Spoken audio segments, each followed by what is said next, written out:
Bonsoir à tous. On va parler de quelque chose de grave.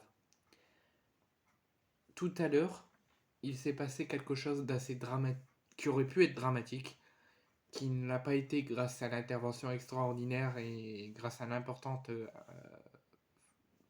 mobilisation des forces allemandes policières.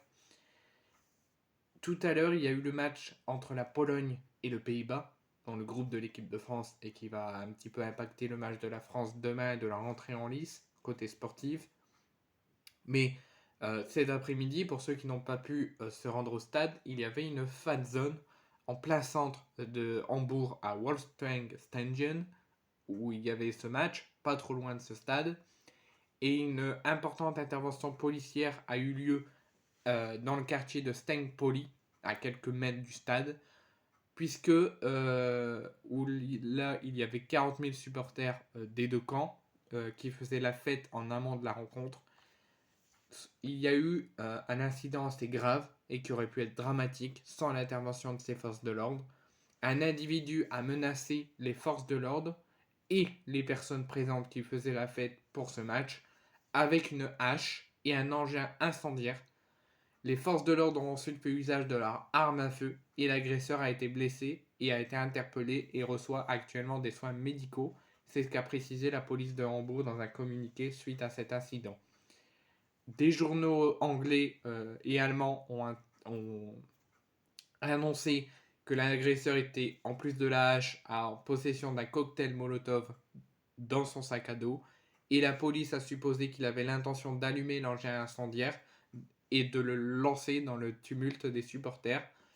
Et l'incident et le drame a pu être évité de peu, a été maîtrisé suite à un effectif important de la police fédérale et de la police locale suite à cet incident. Donc à la suite de cet incident, il y a quand même eu un gros cadrage policier et un gros effectif important de la police allemande qui a été présent tout au long de la rencontre, du début jusqu'à la fin et même au moment de l'évacuation. Comment c'est possible que cette personne a pu se munir d'une hache, a pu se munir d'un engin incendiaire tel qu'un cocktail Molotov et a pu franchir le cordon sécuritaire pour entrer dans la fan zone? Parce que maintenant, avec les alertes attentats, l'urgence attentat dans tout l'hexagone et même à l'étranger, il y a vérification des sacs, que ce soit sac à main, sac à dos, etc. Comment cette personne a pu rentrer avec une hache et un engin incendiaire tel qu'un cocktail Molotov pour menacer les forces de l'ordre et les forces sécuritaires et menacer tous les supporters qui étaient présents pour faire la fête avec plus de 40 000 supporters pour le match.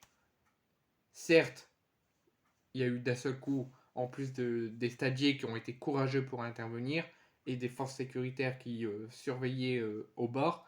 Et il y a eu très vite, au moment de cet incident, au moment du démarrage de cet incident, la forte venue d'importance force de l'ordre policière allemande pour éviter le drame. Mais comment cette personne a pu se munir d'une hache, a pu se munir d'un cocktail Molotov et a pu franchir sans aucun incident le cordon sécuritaire pour rentrer dans la fan zone et menacer tout le monde? Et heureusement que l'accident a été vite maîtrisé, que l'assaillant a pu être très vite interpellé suite à la grosse intervention policière qui était pas trop loin de cette fan zone. Expliquez-moi. On parle souvent d'insécurité dans la société actuelle, dans le monde. On parle d'insécurité dans les stades français, mais ça se passe aussi à l'étranger.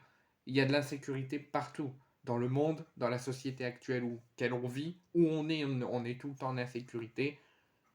Ça s'appelle la gestion du pays, ça s'appelle la gestion du monde. On est géré par des mauvaises personnes parce que l'insécurité, et je serais président, j'aurais mis l'insécurité dans l'unique priorité numéro un qu'il faut s'en préoccuper très gravement, très vivement, que ce soit en France ou ailleurs.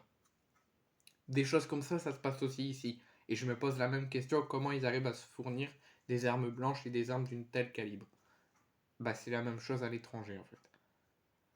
Donc moi, je réclame plus à chaque événement, en ce qui concerne l'euro, jusqu'à la fin de l'euro. Je réclame que ça soit au stade, à l'intérieur comme à l'extérieur, ou soit au niveau des fan zones qui auront lieu toute la durée du tournoi, un renforcement avec plus de stadiers au bord des fan zones et un renforcement et une présence obligatoire jusqu'à la fin du tournoi, au début et à la fin, et même au moment de l'évacuation, des forces de l'ordre policières à cheval ou à pied avec des armes pour sécuriser activement et renforcement des événements sportifs euh, avec de plus en plus de forces de l'ordre. Parce que là, il y avait très peu de forces de l'ordre. C'est juste que ça s'est mobilisé, ça s'est amplifié au moment de l'intervention. Comment c'est possible? Bah, c'est l'insécurité dans les stades.